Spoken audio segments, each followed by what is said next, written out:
Not a line of her writing have I, not a thread of her hair, no mark of her late time as dame in her dwelling, whereby I may picture her there. And in vain do I urge my unsight to conceive my lost prize at her close, whom I knew when her dreams were brimming with light and with laughter her eyes. What scenes spread around her last days, sad, shining, or dim? Did her gifts and compassions enray and enarch her sweet ways with an aureate nim? Or did life light decline from her years, and mischances control her full day star? Unease, or regret, or forebodings, or fears, disennoble her soul? Thus I do but the phantom retain of the maiden of yore as my relic, yet happily the best of her find in my brain. It may be the more, that no line of her writing have I, nor a thread of her hair, no mark of her late time as dame in her dwelling, whereby I may picture her there. Well, we can feel the passion here between 20-something Hardy and his teenage cousin Phena.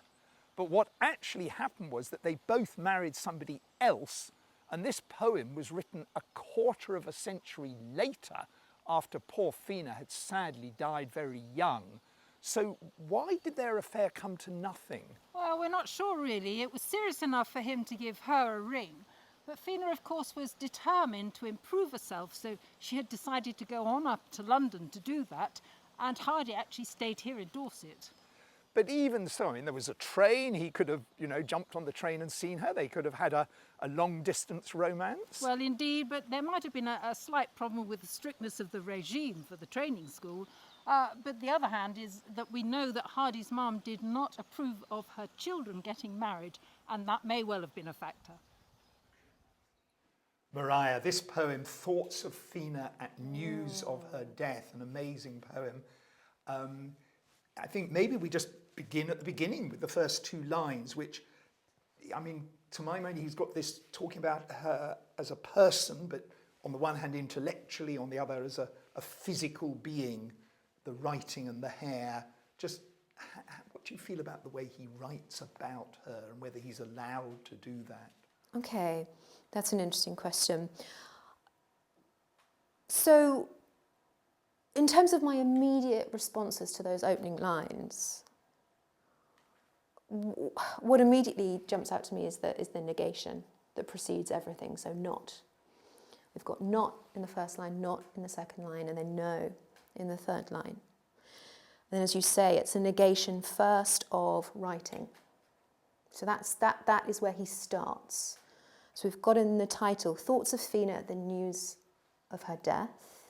Okay, that is a huge thing to have happened. We know it was of huge significance to Hardy. And the first place the poem goes to is her writing, her existence as an intellectual, as an artist.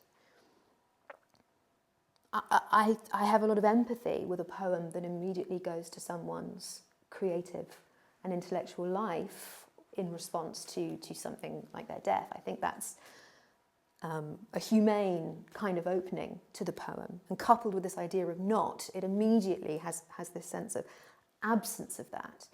And by drawing attention to the absence of her writing, I start to see something of her presence in the poem in quite a moving, touching, ethical way to a certain degree.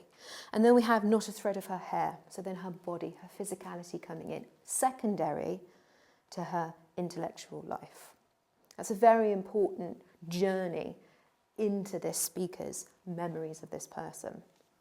And then in the third line, we go into no mark of her late time as dame in her dwelling. And then we start to get the fullness of the picture that the speaker of this poem doesn't know or didn't know the most recent iterations of this person's life, their domestic life, their domestic arrangements to any degree.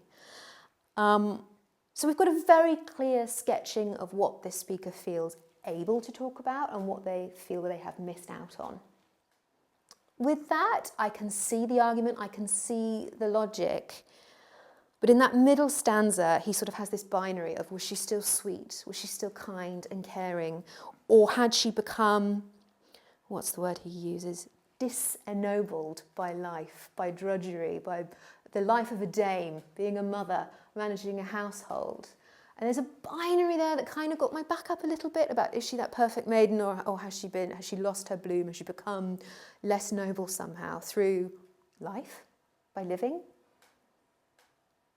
There's no space for the business of living and what she went through. And while that's acknowledged in the final stanza and made very, very clear, the play with that binary in the middle stanza did have me thinking slightly, well, hang on, I want Phena or Phena's kids or neighbours to talk about the actual woman that her life is missing. And while Hardy makes it very, very clear, it's just his imagination of her life that he's going to finish with and hold closely. Well, Hardy wrote this poem just at the time when Phena died, and very soon after that, he went to visit her bereaved family, and we'll hear about that in the next video. But now let's listen to this lovely poem once again. Not a line of her writing have I, not a thread of her hair, no mark of her late time as dame in her dwelling, whereby I may picture her there. And in vain do I urge my unsight to conceive my lost prize at her close, whom I knew when her dreams were upbrimming with light and with laughter her eyes. What scenes spread around her last days, sad, shining, or dim? Did her gifts and compassions enray and enarch her sweet ways with an aureate nim? Or did life light decline from her years, and mischances control her full day star?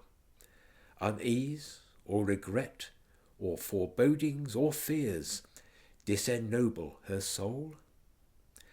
Thus I do but the phantom retain of the maiden of yore as my relic, yet happily the best of her find in my brain.